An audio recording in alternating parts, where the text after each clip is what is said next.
Hola, ¿cómo les va, matrimonios? ¿Cómo están?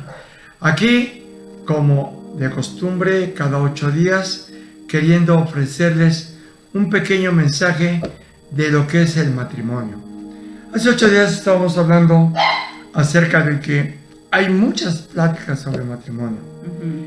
Se nos ocurrió, o quizá el Señor nos hizo pensar, que ¿por qué no hablar acerca de lo práctico del matrimonio? Las pláticas que hay tienen muchas cosas excelentes y muchas enseñanzas que nos pueden ayudar a cambiar todo aquel pensamiento que tenemos con respecto al matrimonio que traemos de Egipto, del mundo, y no del matrimonio como se vive en Cristo. Esa es la razón por la que hoy vamos a iniciar otro tema que creo que es muy importante y relevante para que podamos caminar de común acuerdo y en el gozo que el Señor ha puesto para nuestra unión. Así es, pues estábamos pensando qué tema tratar, qué hablábamos en este tiempo, una capsulita, pero los dos empezamos, él empezó y luego yo, los dos creo que estuvimos de acuerdo en hablar del perdón. Del perdón.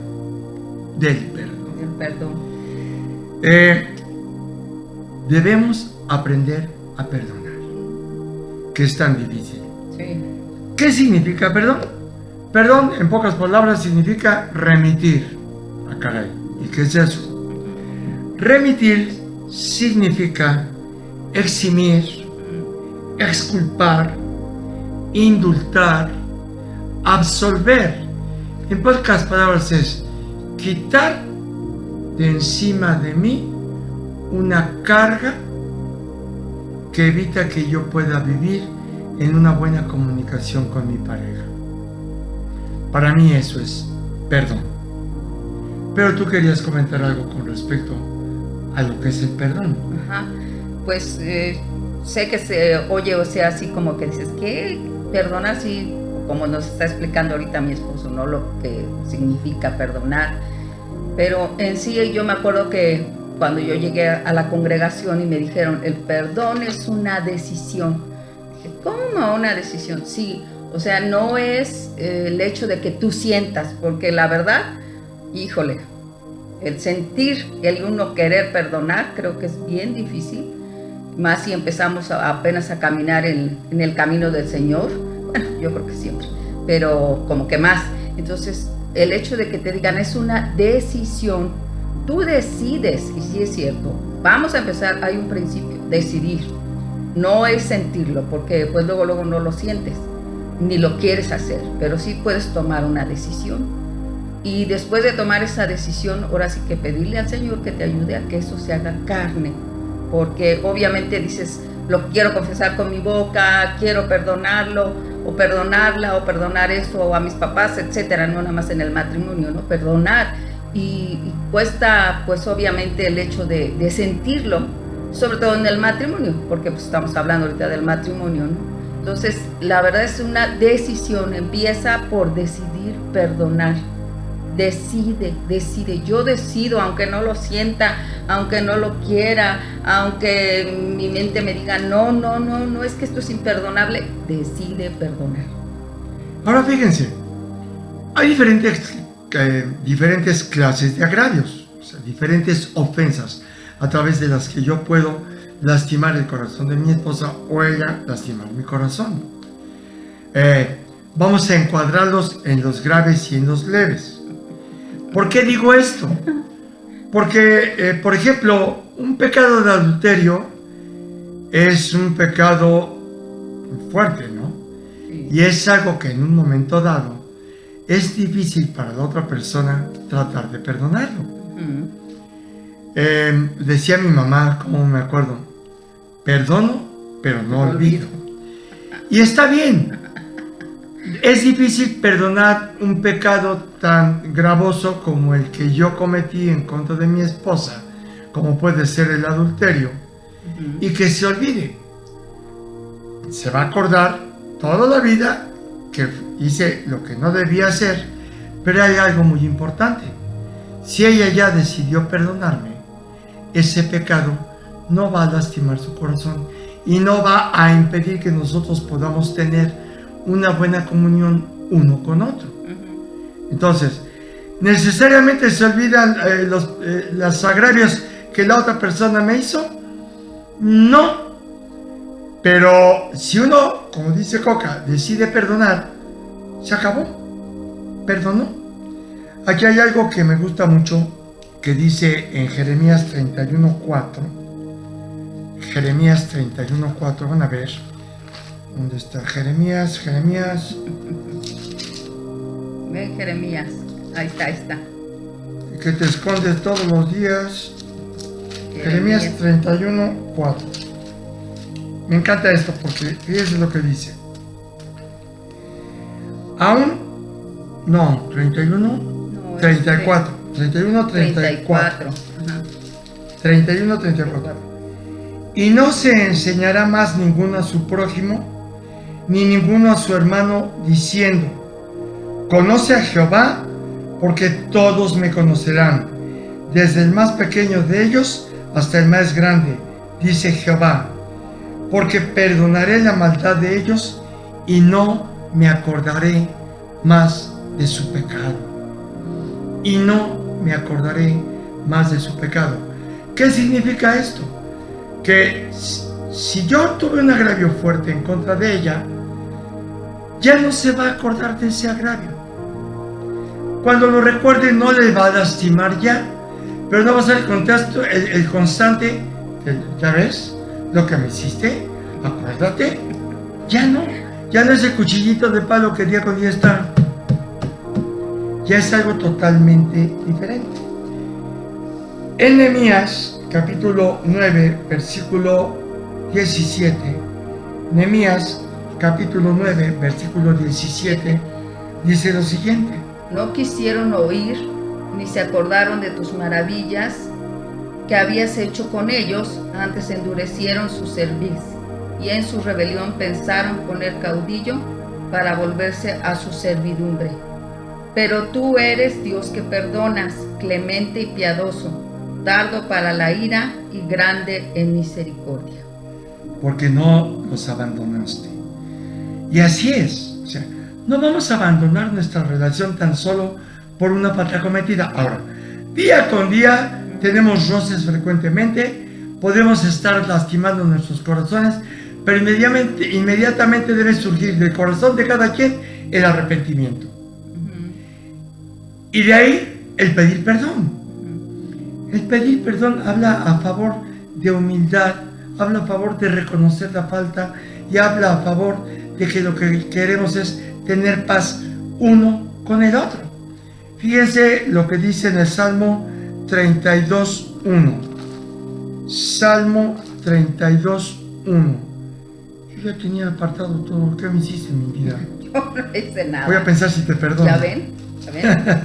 Salmo 32:1. Dice: bienaventurado aquel cuya transgresión ha sido perdonado y cubierto su pecado.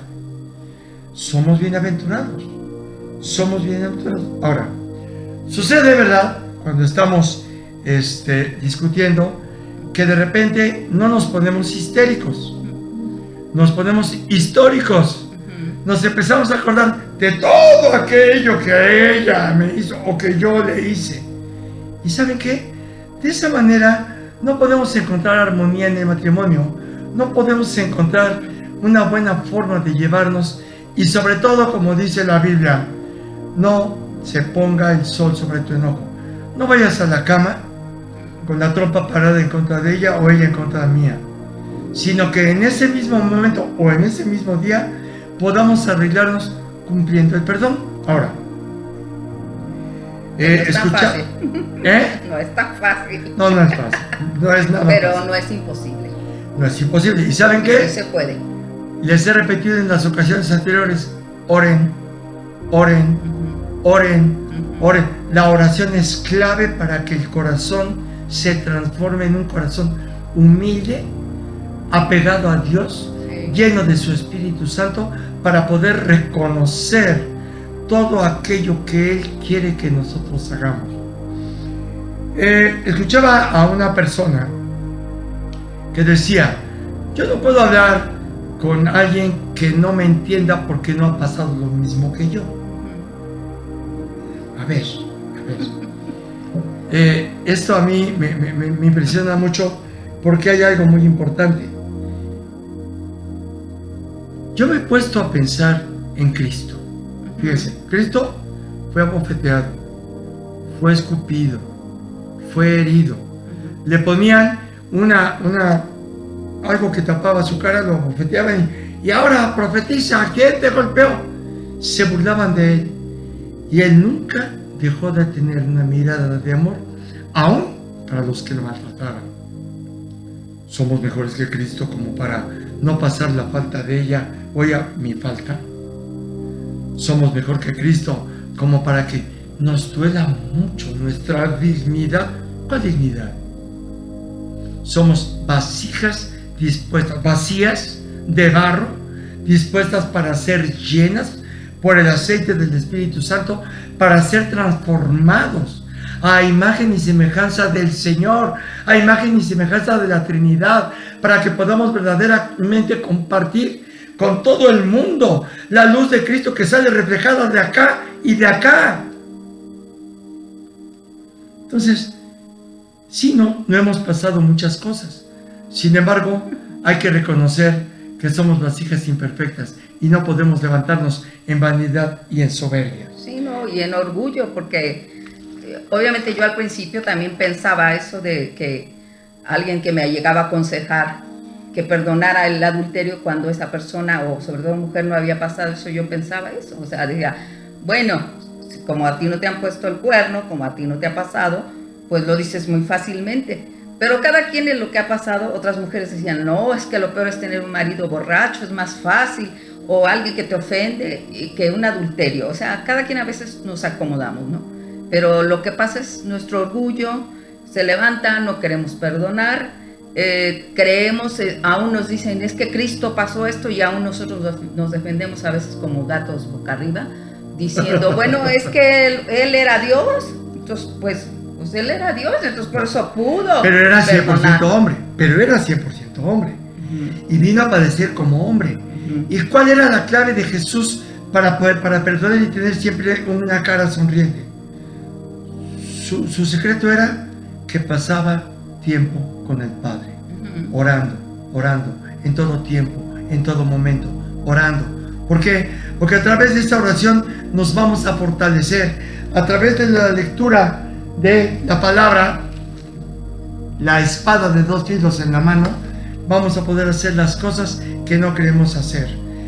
La palabra misma dice que Cristo les dijo, el divorcio está prohibido, a no ser por causa de adulterio. Aún así, Cristo nos ha dado la gracia para que, aún a pesar de esa falta tan grande, nuestro corazón pueda ser movido a misericordia, reconociendo mi debilidad, ella mi debilidad, yo su debilidad, para ponernos de acuerdo. Fíjense lo que dice la parábola de los dos deudores, que viene en Mateo capítulo 18, versículo 21, lo va a leer Coca. Ajá, a mí esta parábola sí me bendijo mucho porque no quería yo perdonar. El hecho de leerla, ¿verdad? Aquí en esta Biblia de estudio dice la parábola del perdón. Dice, entonces se le acercó Pedro y le dijo, Señor, ¿cuántas veces perdonaré a mi hermano que peque contra mí? ¿Hasta 7? Y Jesús le dijo, no te digo hasta 7, sino aún hasta 70 veces 7. Por lo cual el reino de los cielos es semejante a un rey que quiso hacer cuentas con sus siervos. Y comenzando a hacer cuentas, le fue presentado uno que le debía 10,000 talentos. A este, como no pudo pagar, ordenó su señor venderle y a su mujer e hijos y todo lo que tenía, para que se le pagase la deuda. Entonces aquel siervo, postrado, le suplicaba diciendo, Señor, ten paciencia conmigo y yo te lo pagaré todo. El señor de aquel siervo, movido a misericordia, le soltó y le perdonó la deuda. Pero saliendo aquel siervo halló a uno de sus consiervos que le debía 100 denarios, y haciendo de él le ahogaba diciendo, págame lo que me debes. Entonces su consiervo, postrándose a sus pies, le rogaba diciendo, ten paciencia conmigo y yo te lo pagaré todo. Mas él no quiso, sino fue y le echó en la cárcel hasta que pagase la deuda. Viendo sus consiervos lo que pasaba, se entristecieron mucho y fueron y refirieron a su señor todo lo que había pasado. Entonces, llamándole su señor, le dijo: siervo malvado, sierva malvada, toda aquella deuda te perdoné porque me rogaste. ¿No debías tú también tener misericordia de tu consiervo como yo tuve misericordia de ti? Entonces su señor, enojado, le entregó a los verdugos hasta que pagase todo lo que le debía. Así también mi Padre Celestial hará con vosotros si no perdonáis de todo corazón cada uno a su hermano sus ofensas. Qué tremenda palabra, ¿no? Y me encanta cómo los cristianos oramos el Padre Nuestro. Padre nuestro que estás en el cielo, perdona nuestras ofensas como también nosotros perdonamos a los que nos ofenden. ¿Perdonamos? ¿Realmente perdonamos? Hagamos un examen de conciencia. Y verdaderamente, ¿saben qué? El Señor me está despertando en las madrugadas. Me levanto a orar. ¡Qué tiempos tan hermosos estoy pasando! Hermosos. ¡Qué padre! Y me está haciendo entender muchas cosas que no entendía. Muchas cosas que no entendía. Y bueno, vamos a finalizar por ahora. Dentro de 8 días les tenemos una clave muy padre de cómo manejar la economía. Que Dios los bendiga, que tengan muy buen fin de semana y por favor, perdonen.